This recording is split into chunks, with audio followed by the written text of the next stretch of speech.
Hello, everybody. Welcome to the Power of 1 Million. Hello. Welcome in. Today we have the beautiful Zim Flores. And did I say it Hey, right? Did I say it yes, right, Zim? you did. Yes, you did. So welcome in, everybody. I see that you guys are coming in fast. That's wonderful. Come on in. Tell us how you are doing today. I want to know on a scale of 1 to 5. Put it into the chat. Where are you? 1 being like, not today. 5 being, I am amazing. So how are you all doing today? Okay. Hello. Welcome in.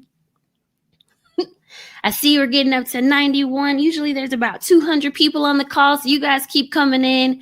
And y'all know we meant it as a lunch and learn, but during coronavirus and COVID-19, like lunch has looked different for us now, right? Like Yep. people are at the house and you still are probably working, probably a little bit not. And trying to figure out like what your day looks like. I know for my team, and Zim, I wonder about how you feel about this too. They've been struggling to be as productive as they once were, and like Yeah. struggling to prioritize. Like, how have you been doing with prioritizing and staying Well, productive? I do want to show you something that I just got. I don't Okay, know if you can see it.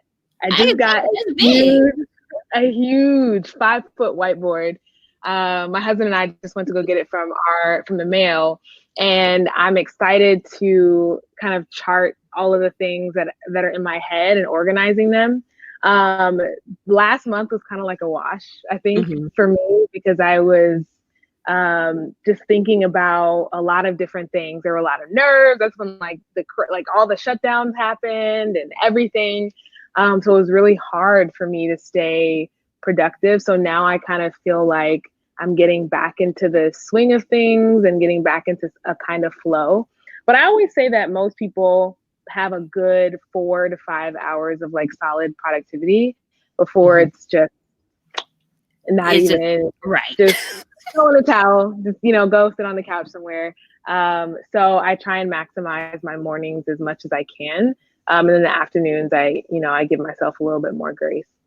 And you know what? I'm actually a night person. So I think I just decided to embrace my night. From Yeah. about like 11 p.m. to 2 a.m., I am the most productive person ever. Really? Yes, it's crazy. And it's one of those things where, like, even if I try to go to sleep, I still don't go to sleep till 2. So it's like, well, you might as well just use that time. The rest of the day Mm-hmm. is kind of like, Yeah. I get up early and I start trading. So that's like the one consistent thing. I get up at about 7:30 every day. So that makes me get up. But after Yeah. that, it's like, okay, what do I do? And then I try to be Mm-hmm. productive, but it just doesn't. Yeah. So let's get started. Now we got more people coming in, so let's go ahead and get started. Y'all know how we do. I'm gonna introduce myself, and then I'm gonna introduce or let Zim introduce herself. But this is the Power of 1 Million webinar series, and the point of this is we're trying to introduce you to young millennial millionaires and people who have reached 1 million and something to inspire you. What we realized is I'm Teri Ijeoma. I'm the founder of Invest with Teri and the Trade and Travel Club. I got my millions from investing in the stock market and teaching others how to invest. And this year, our goal is to help 1,000 students make $1,000 in a day. And that's actually $1 million a day that we'd be generating. And we've been thinking about like, how can we change the world with $1 million a day? Like, even as we think about coronavirus, what if we were able to get tests for all of our community? Like I've heard recently that the African American community is one of the hardest hit from COVID. What if we in our community were able to stop that? We were able to buy our own tests. We were able to buy ventilators to go into our communities. Like, how powerful would it be if our communities had the money to actually help ourselves? So like, that's where we came from with the Power of 1 Million. And we're thinking about like, in order to think bigger, we've got to start talking to some people who have thought bigger. And one of the, like, that's why I'm so excited to talk to Zim today, because she's a great example of someone who has thought bigger, right? So that's what we're here for today. I'm so excited that you guys have joined us, and I'm going to let her introduce herself. But one of the cool things about this webinar is you can put your questions in the chat, and then they usually come really fast. So I'm going to try to get your questions in, but feel free as we're talking to put questions in the chat, and I can also ask them live. So yes, so beautiful, Zim. Will you please introduce yourself? How did you get to your millions, and who are you? What's your story? Yeah. So my name is Zim Flores, formerly Zim Ugochukwu. Many of you, or some of you, might have gotten my emails years ago. I started a travel company called Travel Noire. And when we built the company, our kind of MO was, how can we help people make travel more of a lifestyle thing and not such a special thing that you take one vacation a year, but how can we turn one vacation into 7 vacations? How can you travel on a budget? How can you travel luxuriously but not spend as much as, the next person?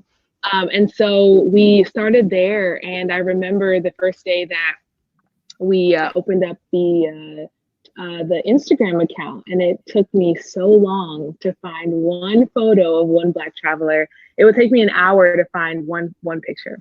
Now, if you go onto the hashtag, there are a couple millions of tags, and people are documenting their experiences as being travelers of color overseas. It all started when I was living in India, and I was catching these $8 flights from country to country. And all of my friends back home were just kind of like, what kind of plane are you flying in? Does this plane have seats? Are you flying with humans or animals? Like, what is going on? How are you getting these cheap flights? And I realized that I was out here learning so much about life and about people and about cultures. And I wanted other people to be able to experience that. And so we didn't make money for the first 18 months. We were focused on building community first. And then we launched our first product, which was the District. It was called the District to help people find really interesting and cheap travel deals. So think like $100 round trip from New York to Rome or to South Africa. And then it was also a community of travel hackers. And so we had that for a little bit. And then we launched our signature product, which is called the Travel Noire Experience. And those were small group experiences around the world. The model was framed after my own experience in India. And the question was, how do we introduce enough tension into an experience to create transformation? That was always the premise of the experience. And so our price point was anywhere from $2,500 to $5K. And we ran about 60 trips every year across 5 continents. And so that was quite an operational feat, but it's one that I think brought the team the most joy. And so I sold the company in 2017. And so it's been about off in April of last year. And in the same month that I was laid off, my husband and I bought our first business. We bought our first business. It's a business based in Seoul, South Korea. I'd never bought an international business before, but that was an experience in and of itself. So we did that. And so there are a couple of brands that we're working on launching right now. And so it's been an interesting journey in serial entrepreneurship. And so that's a little bit about my journey and the brand that I built and kind of what I'm doing now a little bit. But we'll talk about it a little bit later. Yes. Oh my gosh. Oh my gosh. I have so many notes already from the stuff that you said. And so I did hear someone say that the sound was a little muffled. I think it's just when you put your hand by your hair, it might hit your mic. So yeah. So there we go. If anybody has an issue with Webinar Jam is known for freezing a little bit. So just refresh your screen. I'll do a little bit of housekeeping. If anything happens where you don't hear us or see us, just refresh your screen and it will come back on. I see that our screens are both clear, so our internet is strong. So yes, press the reconnect button if you're not hearing us. And then is everybody hearing us now? Go ahead and put yes in the chat if you're hearing us. and then we will keep going. We'll keep rocking and rolling. Mhm. So I heard so many things. I heard from, you talked about you wanted to, so you started out with just $8 flights in India, and great, guys. I see you saying, yes, you're with us. Wonderful. So you started off with $8 flights in India. And then you talked about how, like, you said so many good things. I won't repeat it all, but there were a couple things I just want you to elaborate on a little Sure. bit. So you said when you first started, it took you like an hour to find one picture of a Black traveler. It was Like, hard. I was looking for a particular quality, the quality that we were known for. But that took a really long time. oh my gosh. Now, what do you think that is? Do you think it was just like our mindset wasn't around like travel, or like why do you think it was so hard? Well, we've always been traveling. We've been traveling since the beginning of time. And but I think documenting it was kind of something that might have been kind of kept close to the chest, or we didn't place much of an emphasis on the quality of an image, or that an image was high quality. We've been traveling forever, for eons. But it was really hard for me to find people. So I would have to often go and find accounts of people who would identify as creatives. So they were photographers, they were designers, and I would go and I would look at their friends, because designers and creatives tend to follow other designers and creatives. And so that's how I would find good quality images. And then people just got caught up to speed. We started doing workshops on how to take better pictures. And so, it just took a little bit of time. I'm actually really glad you said that, because even in my business, sometimes I want everything to be really quick. And like, there's not a lot of Black traders out there, and there are some, but we just aren't, like, people don't see us. And so when we do come up front and say, hey, we're making this money, people don't believe us, because they're like, that's not, like, it can't be true. Like, there's this like mindset block that because I haven't seen it before, it can't be true. So I'm so glad that you said, like, actually, like, sometimes they just don't document it. So people are out there doing it, they just don't document it. And then it's about quality. We've got to start stepping up our quality. That's good. And then I also think a part of it too was that it was kind of like, you didn't know, like, how could I find somebody who traveled to Paris and, parts of Asia every year? It was like a disconnected community. I mean, a community, if you could call it that, but I had such a hard time finding somebody who would travel as often as I did, and have those kind of like large and big conversations. And so I think a part of it was that too. Yeah. And I think there is a piece of fear, because when I started traveling, I remember, like, it was this foreign concept. Like, what, you're gonna go live abroad? Like, what, you're gonna go stay in South Korea for a month, Thailand for a month? I feel like everyone was excited for me, but none of the people around me had ever seen somebody like quit their stable job. Like, the mindset up until then was like, you're supposed to get a husband, settle down in a house and a picket fence. There was no, oh, and by the way, I'm going to travel forever, Yeah. Like, did you run into any of that too when you were first starting? No, I don't think that was as big of an issue earlier on. Yeah. Okay, well, good. I'm glad. Okay, well, then we can stick to your story, because obviously my story's different. And then I do want to ask about mindsets. When you said that, you said, I didn't make money for the first 18 months. So tell me a little bit about that. Like, what kept you going during that time? And then what do you feel like, what kind of mindsets do people need to have to be able to do something like that? Well, you need to be running lean, that's for sure, right? So we were doing mostly content. And so we had people that were really eager to share their story. I mean, it's almost like when you started traveling and you started telling your friends about travel, and if they weren't travelers, they were just kind of like, oh, you're bragging, or that's nice, you went to Paris, that's cool, but next, or like, it was just what you couldn't ever talk about, these really rich experiences that you were having when you traveled. And so, that was a part of it. And so running lean content was a big part for us, or a big thing for us. Also, we wanted to build the community. So I don't know why I had such a big emphasis on building community, but I wanted to see what people wanted, right? So when we sold our first product, I think we sold our first product and we went from 0 to, I think in a day we made like 40K or something. And that was like, at the time, it was like the most money we'd ever made in a day. And it was just like this really big thing. And we went from there to continuing to listen to our community, because they were telling us, hey, why don't you guys, could you have this, or could you do this? And we knew by then, because we had built a community, we knew what people wanted. And we started selling, our experiences, which were this huge operational undertaking, but allowed us to go from 0 to 1 million in, less than a year.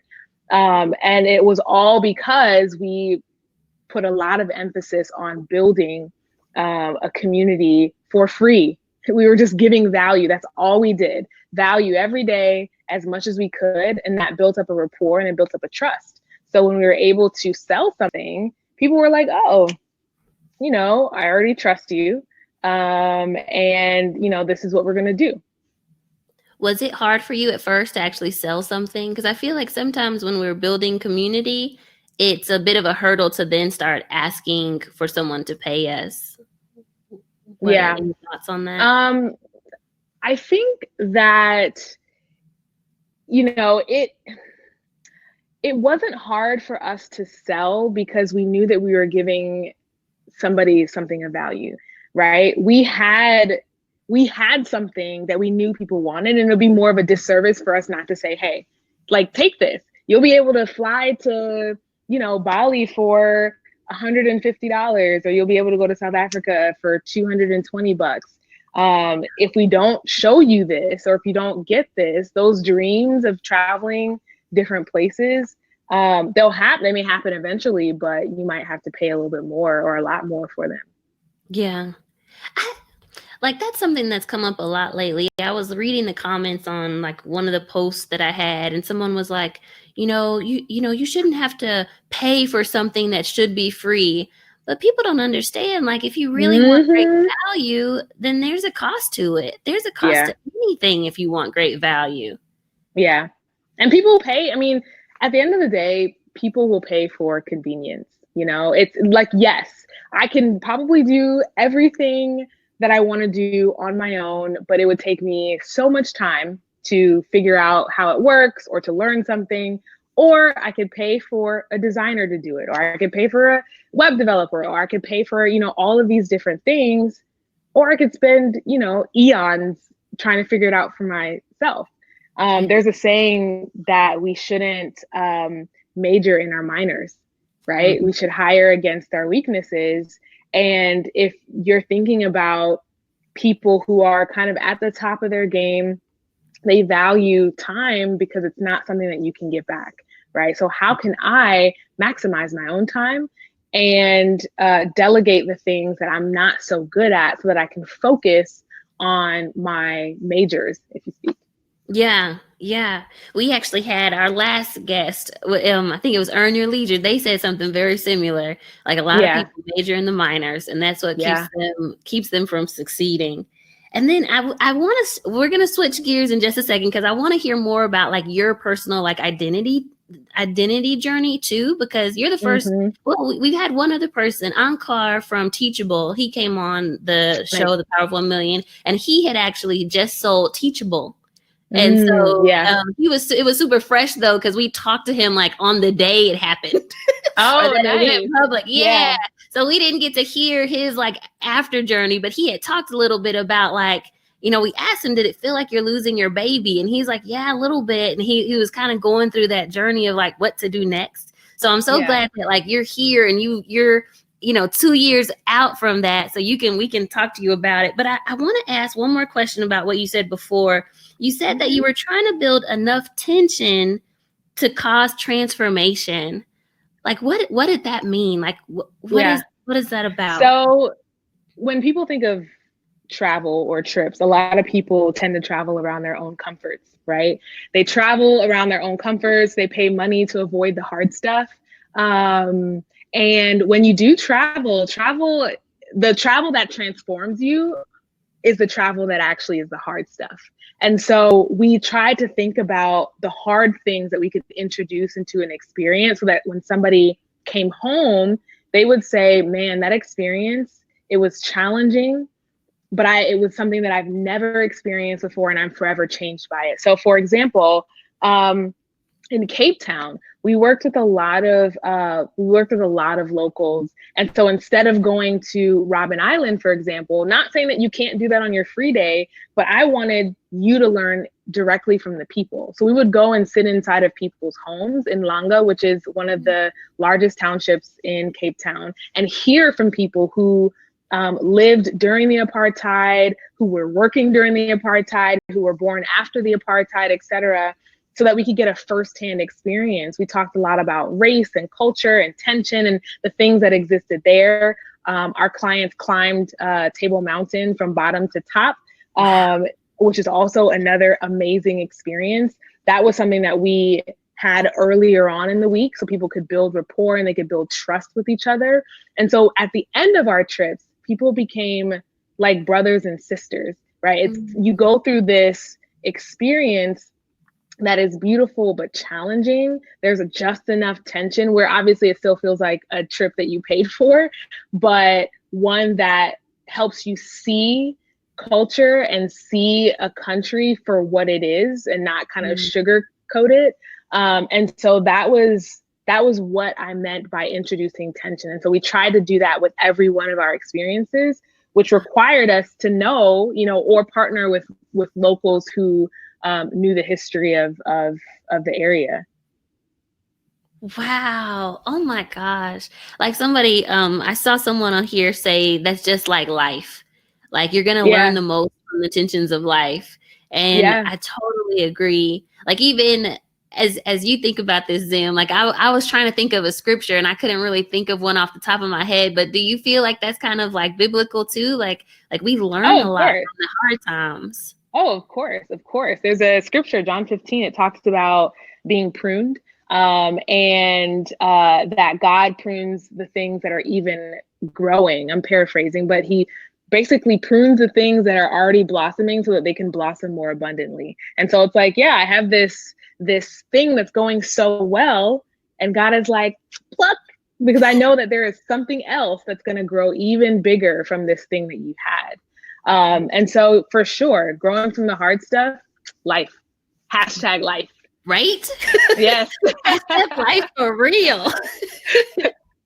And so actually that's a good segue into this whole part of identity. Because you and I, before the call, we were talking a little bit about identity. And I think it was so important that people start hearing this too. So, how has first, I'm going to ask a general question and then we can go a little deeper, but how has the journey been since selling your company? Like, has it, let me start there. It's been one of the most difficult experiences of my life. And it's funny because founders who do sell their companies, some of them just don't talk about it anymore because it's like, oh, it's a chapter I just kind of want to put behind me. Or it's one that one that they kind of learn from and then use it to apply to new businesses.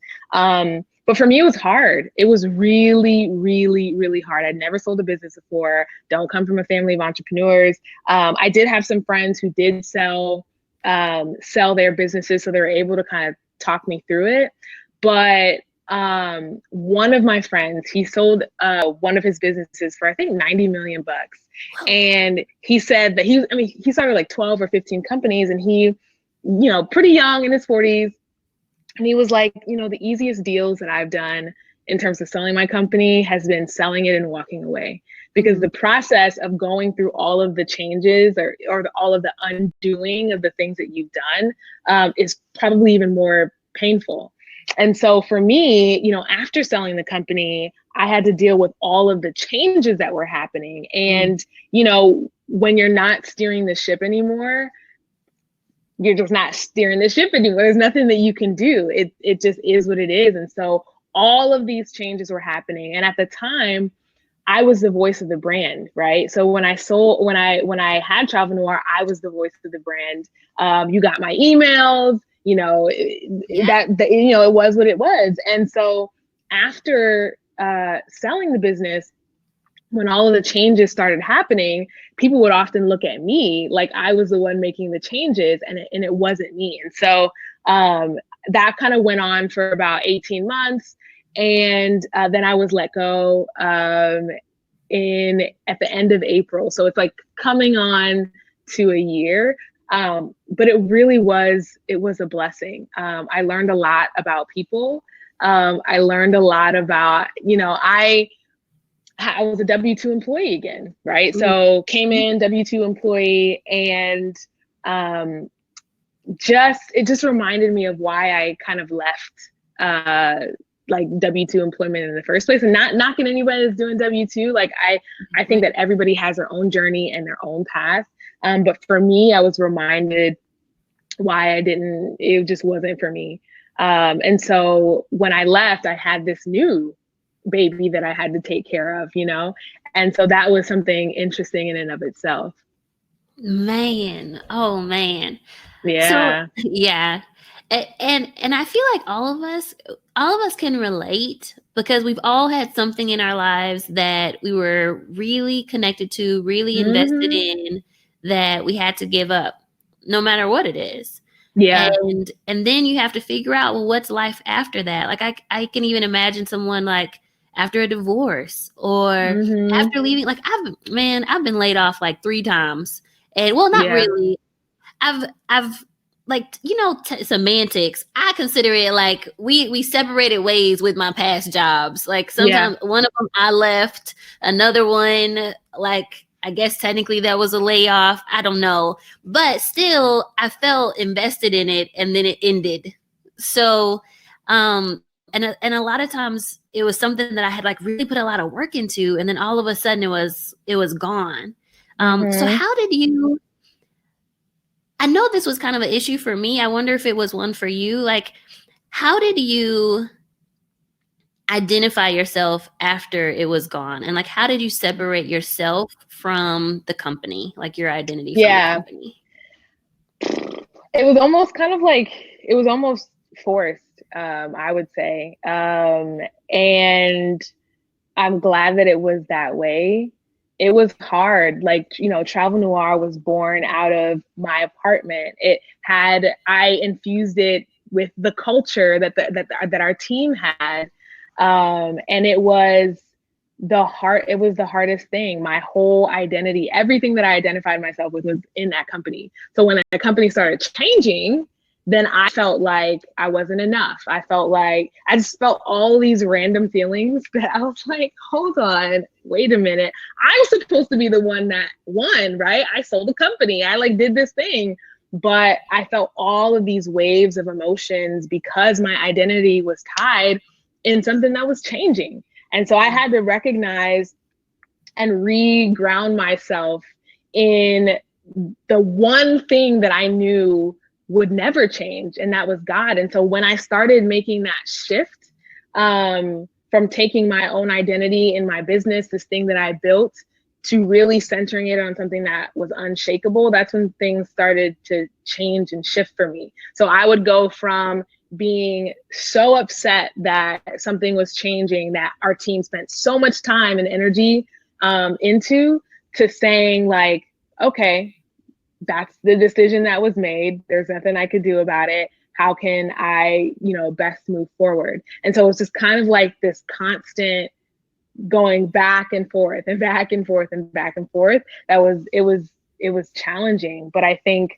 in the end, you know, a lot of times when because people still ask me about Travel Noire, and I'm very frank with people, and I say I no longer work there. I'm not involved with the team. I don't know what they're working on now, but you can contact them here.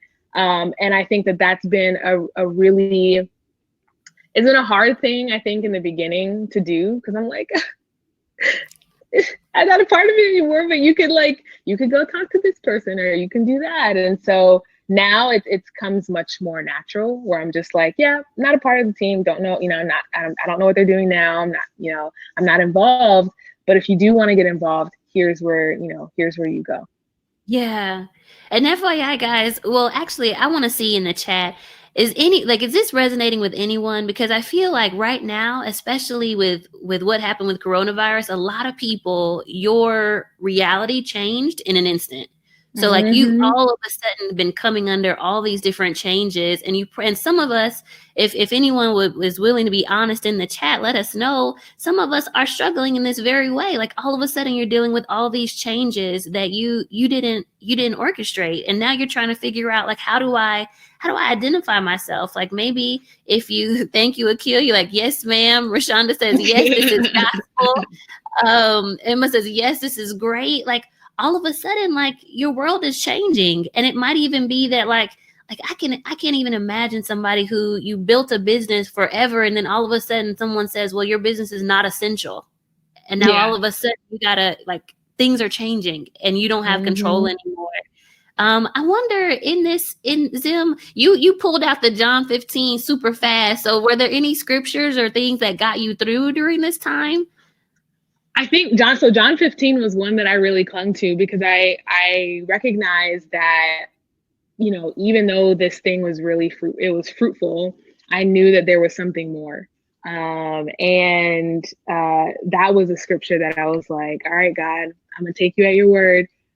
This was a thing that was doing well, and it was affecting a lot of people. It was changing people's lives, and you know, now it's gone. I'm gonna trust you at your word that there is something that's even more fruitful that's gonna come from this. So that was. I mean, there were a lot of scriptures, but that was one in particular that was really impactful for me. Yeah.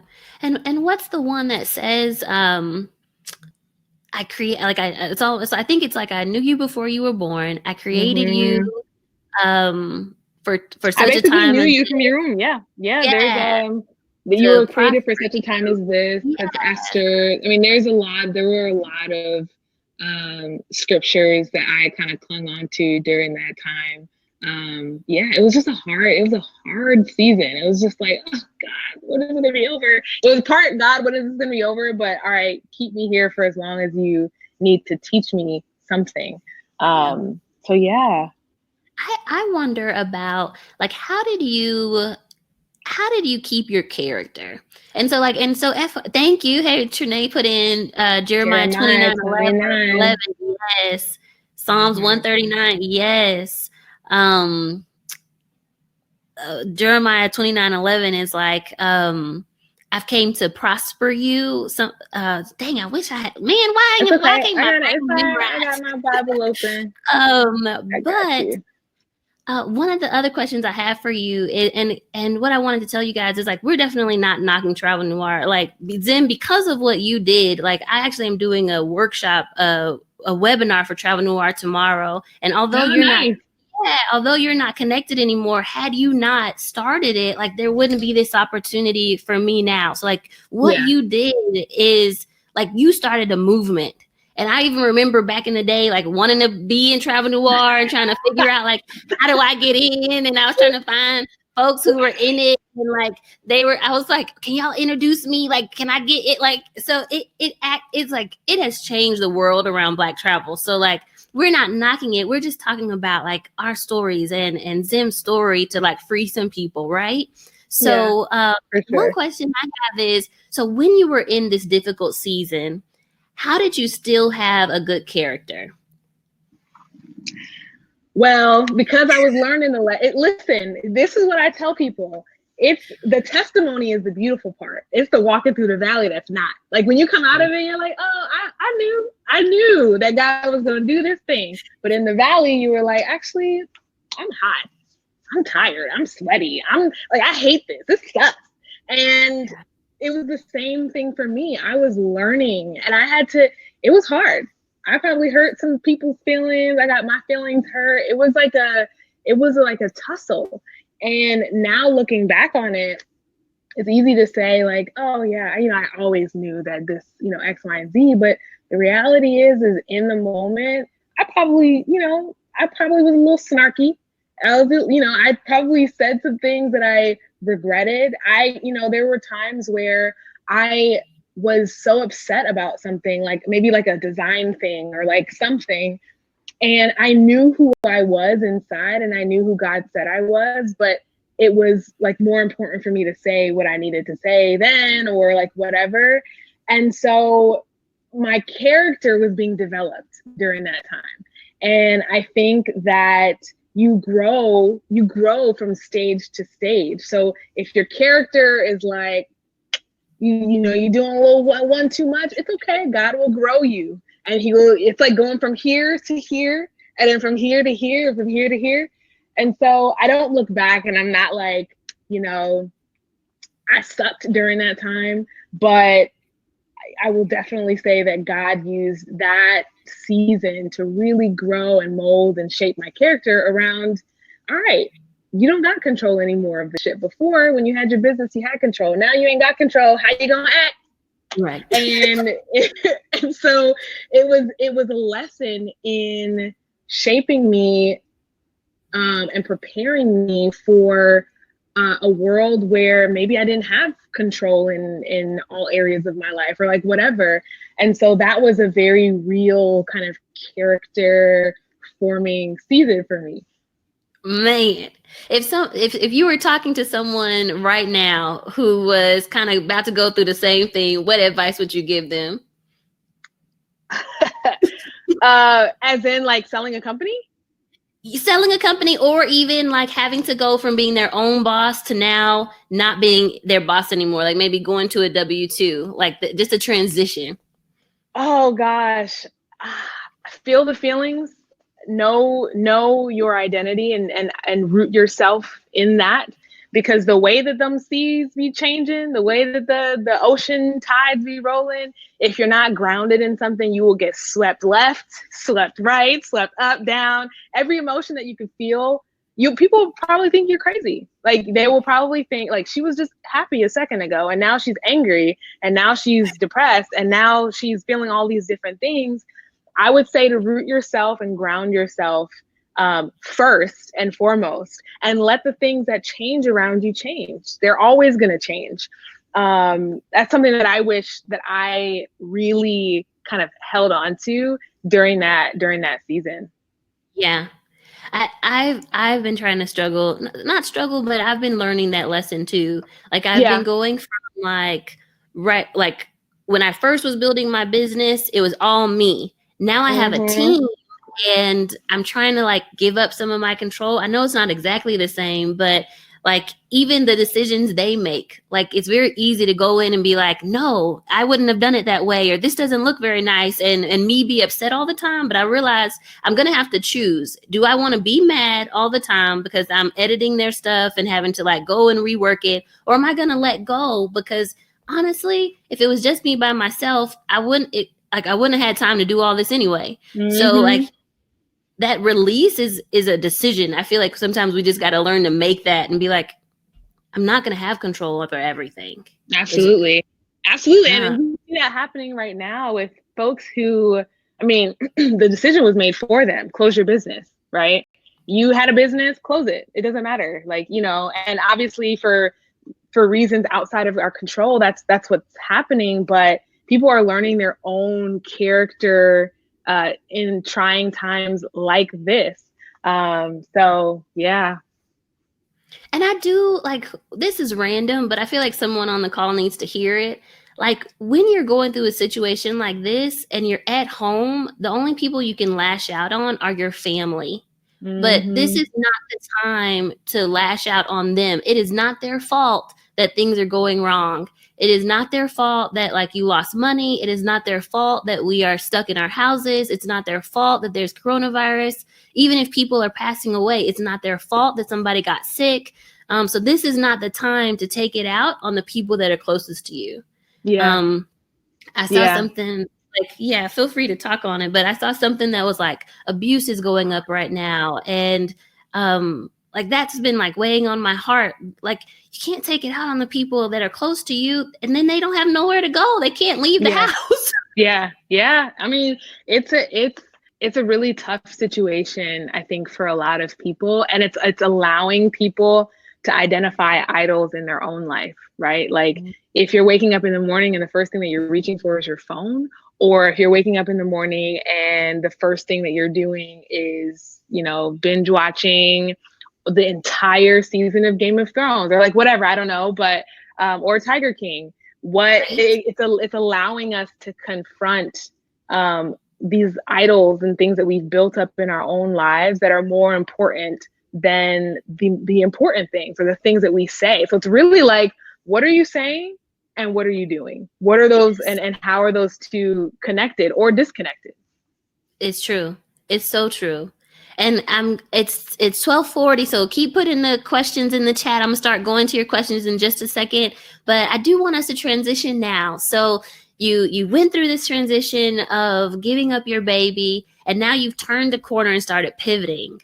So now tell us a little bit more about, like, so what's life look like now? Like what's new? Yeah, it's there's a lot of new stuff. So I'm writing a book. I got a book deal early last year, came out of the blue. Thank you. Came out of the blue. But had I not gone through this process, that transition process, the book deal would not have even come across my desk. So I have that. I think it was a year after I sold, I bought my first investment property, which was really a really interesting experience, and a lot of fun. And then when I was about to buy my first business, the question that I had was, okay, I can buy another real estate property, and that could return, you know, I don't know, X amount of dollars a month, you know, whatever.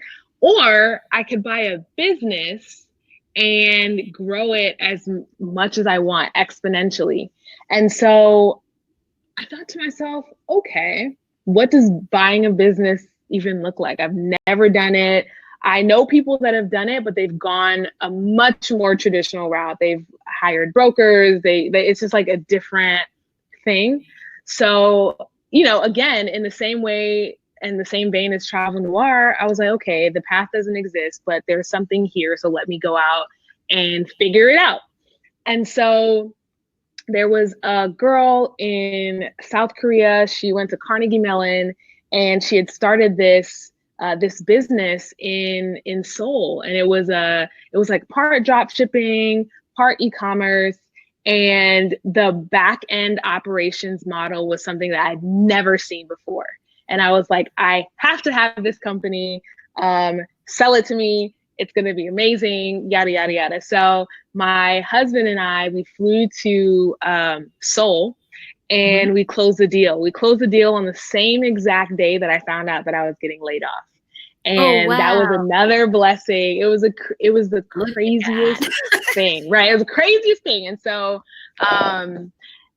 that was that. And so right now I kind of spend my days working in that business. I have a couple of other businesses that I'm working on, a mixture of e-commerce, information products.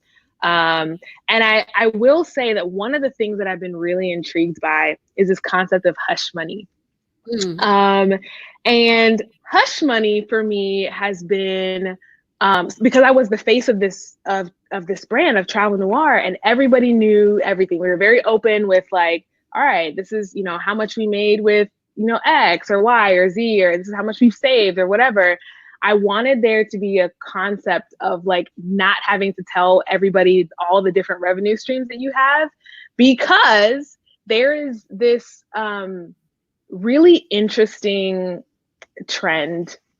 I mean, you know it, cancel culture, right? And it's like, I know exactly how you're making money, and we're going to cut it off and run it dry, right? And so a lot of times when you thought about cancel culture and you thought about these large celebrities, you knew that they were earning money being a performer, right? So you're like, okay, stop going to the shows. But if it's somebody like Beyonce or Jay-Z, for example, they probably own this whole block. They own the light posts, they own the stop sign company, they own the pavement, they own the bricks, they own everything. And so you don't really know, you just know what you can see. And so I thought about it for my own life, and I was like, okay, so I make money this way, but I can also make money all of these different ways. But people don't necessarily need to know about all of the different ways that I'm earning an income. I think people are so fascinated with, okay, you are making, like, you have this one brand that I can see, but how is that brand doing $7 million or 10 or $15 million? And it's not. It's that there are all of these other things that don't exist that I'm building privately, right, to help support this kind of lifestyle and diversify this lifestyle. And so I've been really intrigued with that particular concept for a couple of years. And so we've been working to kind of build that out as well. I love that. That was a mouthful. No, but you were speaking my language, because I very much am in the same boat. It's about different streams of income, and nobody needs to know all your income streams, because to tell you the truth, a lot of people can't handle it. Like when they find out that you have money, there was one lady who called me and she was like, well, I want this and that. And I was like, why? Well, I know you got the money, baby. Just because like, nope. When people start saying that I want this because I know you got it, that is not the answer to any question. So, like, and there's also another thing that I learned was that there is a difference. Like, I think that there are different kinds of wealthy people, different kinds of millionaires. There are millionaires that they can access their funds, but they're not liquid, right? So there are people who have most of their money in illiquid assets and can't readily like extract them, for example. And then there are others that, have cash to spend on a lot of different things. And so I think people are really interested in how millionaires and billionaires and et cetera often live. But there are different types of wealthy folks. And that's something that I had to learn too. When you are over leveraged in certain assets that don't produce an income, that provide it's like a different challenge than having assets that actually produce income so that you don't necessarily have to do anything. And that was kind of like a hard won lesson. That's like it's the difference for me between real estate and stocks. So in real estate, I can have $1 million portfolio, but it's in houses. So if the market falls and nobody wants to buy a house, then I have to just sit on that. Like I can't move that money. Versus if there's $1 million in a trading portfolio, well, that's cash. So it can easily be moved to a different bank account. So, yep. I completely understand. And hopefully for those on the call, like that helps you understand a little bit more. Like there are different type of millionaires. And there's a lot. There's people who can make $1 million, but they pay half of it out in affiliates, and there's different levels. There's a lot of different levels. I definitely learned that with people who are making millions, but from products. A lot of times they have to pay out a lot of that in their expenses. So whether it's the shipping or, well, I mean, you know all this, but for other people, like you also got to think too about like taxes come out. Like there's so many different things that come out of these expenses. Like we were talking to one of our other people was Rachel Rogers, and she was talking about how a lot of Black females are starting businesses, but when you think about the total revenue, after you take out all the expenses, they were only making about $18,000 of cash a year. Wow. After they had taken all the expenses out, because you got to pay people, taxes, whatever the product is. So you do have to make sure that you're thinking about those kind of things. Yes, Kamoy, it's the same for service-based companies. Yep. Yep. All right. Absolutely. So now let's talk. I'm gonna kind of rapid fire some questions at you. Okay. So, okay. Now, okay. So someone asked, and I know we don't really want to talk about travel too much, but can you start another travel business? Would you ever? Yes. So I did have a non-compete. So normally when you sell a company, depending, your acquirer will ask you to sign a non-compete so that you don't build something that's like identical to what you sold to them and then compete against them. But I've outlived that particular non-compete. So I'm free to start anything in travel if I wanted to. But clearly, who's traveling right now? Nobody. But you know, you never know. You never know. But honestly, it's a good time to get an MVP. MVP. Yeah. Yes. A lot of people are planning. Like I'm about to do my own personal vision board party with myself, and I'm about to have every picture of every other country on that board. Like, get it. Listen, all we can do is dream right now. But yes, when it comes back, it's gonna come back. You will, with a vengeance. And then Kamoy says, how do you manage your time with multiple projects? Woo, I think that is a lesson that I am now kind of like coming into. I think there's a couple of serial entrepreneurs that I know that that are running multiple brands, and that was the same question that I had for them. How do you manage all of these different brands and give time and attention to each of them? Still figuring it out. One of the planners that I love using is the wait, where is it? Oh, it's not on my table. Okay. It's Michael Hyatt's planner. Michael Hyatt he's an author. He has this, oh my gosh, why is it escaping my memory? Hold on. Full Focus. It's called the Full Focus Planner. And I love that planner. I've been using it for years. And so I use that to kind of help divvy up my time. I do suspect that I may start doing days or blocks within those days dedicated to certain products or projects. But it really, I haven't found a system that works completely yet because the companies one of company is like decent size. It makes a good amount of money per year, but the other ones I'm starting. So those require a little bit more of my time because I'm working on getting them off the ground. I'm doing avatar interviews, all those different kinds of things. Yeah. Now, another question here from Kamoy is how did you meet the people in Seoul? Like, how did you meet them? Yeah, there's a couple of marketplaces actually. If you want to buy a company, there are a couple of marketplaces that people can list their businesses online. So if they want to sell their business, there are so many marketplaces that exist. There's Flippa, there's there's literally tons. If you like Google, I will buy a business, how to buy a business and marketplace, you'll find like a lot of different businesses. They're all different prices. Obviously you have to go do your due diligence. So I found her on one of those marketplace sites and we entered into it wasn't long. I had originally reached out to her in February of last year and we closed in April. So that was like the length of the due diligence process. And yeah, I wanted that business. So I was like, we gonna do this. We're gonna do this. So that's how I found her. I am so proud of you, Zim. Like honestly though, like the fact that you are buying businesses, like you literally have just inspired me on this call to think bigger. Yeah. It's something that I think is, if you find a business that has a solid business model, solid operation, solid back end, it's almost a no-brainer, right? You can even structure your deals as owner financing. You pay a percentage down and then pay in percentages for however long that term is. But yeah, and then you have another business. But the truth is, if you can find a business that has a team, and you can promote the second in command to like the chief of staff or like whoever is the second in command, you promote them to general manager, offer them equity, and they're running the whole business while you're just checking in on, whatever's happening every quarter, every month. Do you feel like from your experience that, and now I'm asking you because I really want to know. So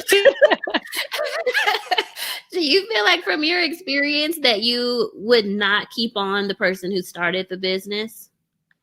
Well, she wanted to go. This business has been around since 2012 and she was like, I'm tired.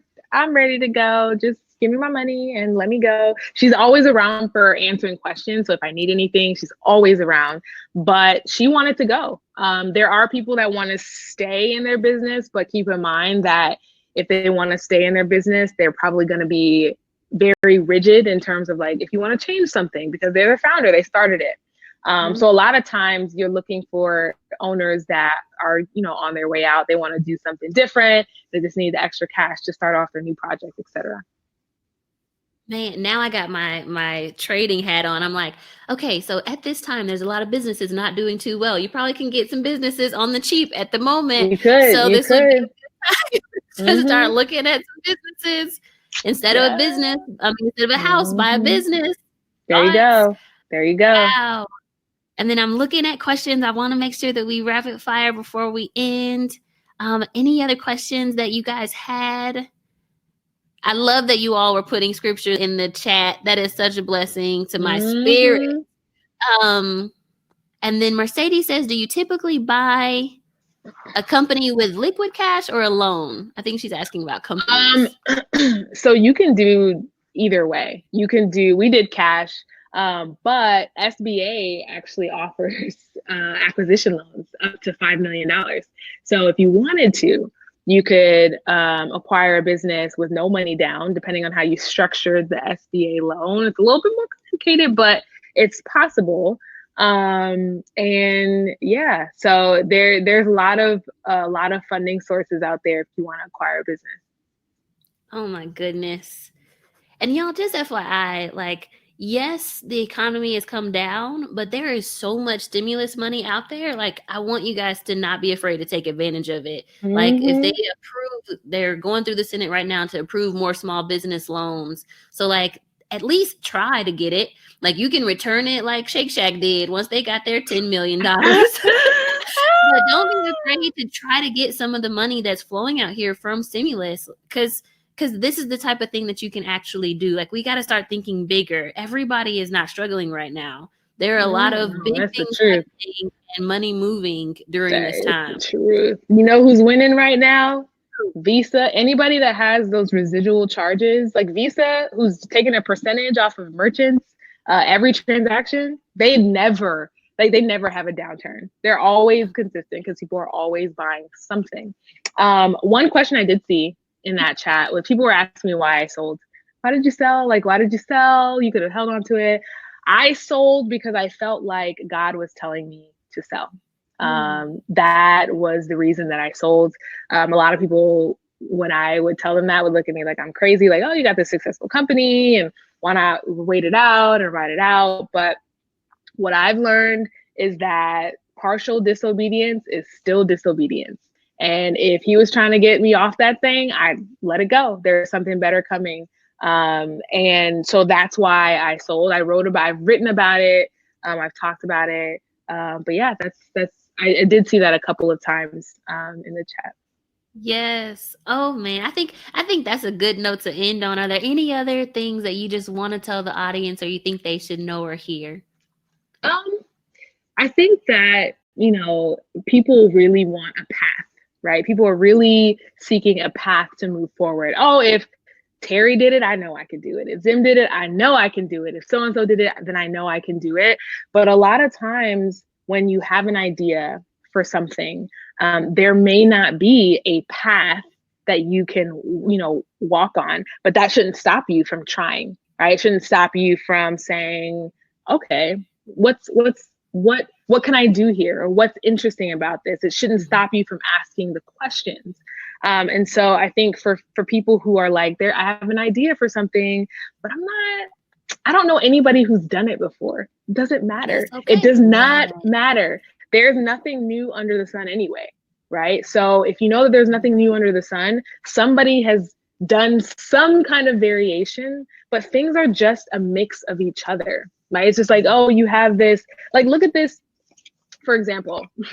This is a block. Like if you get Amex Platinum, they give you this wooden block with the card. It's really fancy. They give you this wooden block with this card in here that doubles as a, I don't know, like maybe it's like holding a phone case, right? Like this is something, right? Exactly. So this is something that has been done before, maybe in a different way, not on solid wood. This is hardwood, but I mean, Amex said, over here. Okay, oh no, I'm just playing. This is my husband's card. I have an Amex, but they didn't give me this wood one. I was like, oh, you must be a You little more fancy. fancy than me. You fancy. But somebody's done this, but they might have maybe just put the card in an envelope, or it was like some flimsy plastic or whatever. But Amex said, we want to elevate the experience. So what is something that people think is valuable that would make them feel more valuable if they had, you know, if they were an Amex member? And here you go, like a wooden block with, I don't know, but it just sits here on my desk. We can be creative. I think it might be like for you to hold your phone up and like be able to watch it in the bed. But either way, it's fancy and it makes you feel super fancy. There you go. Exactly. You get a heavy thing in the mail. You're like, what's this? It came from Amex. Oh, snap. Okay. Right? Yeah. Oh my gosh. It has been such a pleasure to have you on the call today, Zim. How can people get in touch with you? How can they find you? Yeah, so if you want to find me, I'm on IG, Zimism, Zimism. I will drop it in the chat box. Yes, that's please. Me across all socials. That's even my website name. And so you can find me there. I talk a lot, mostly on Instagram. On Twitter, I'm a little bit more shy, but Instagram is like the place. I have a newsletter with courses and lots of different things that are free. That is in my Instagram bio if you're interested in signing up. And yeah, that's where you can find me. Yay! This was so awesome. And you guys, we have one more Power of 1 Million speaker coming up next week. That's Ashley Ann from King Ashley Ann. And yeah, she's made over 15 million from her different businesses. So super excited to hear from her next week. So check us out at Power of 1 Million. We'll see you next week. And if y'all want to check me out, I'm at investwithteri.com, or we have a webinar at itradeandtravel.com. But it has been so great to have you on, Zim. So wonderful. Thank you. Likewise. So much. Of course. All right, guys. Well, I'm going to let you all go, and we'll see y'all next week. Bye.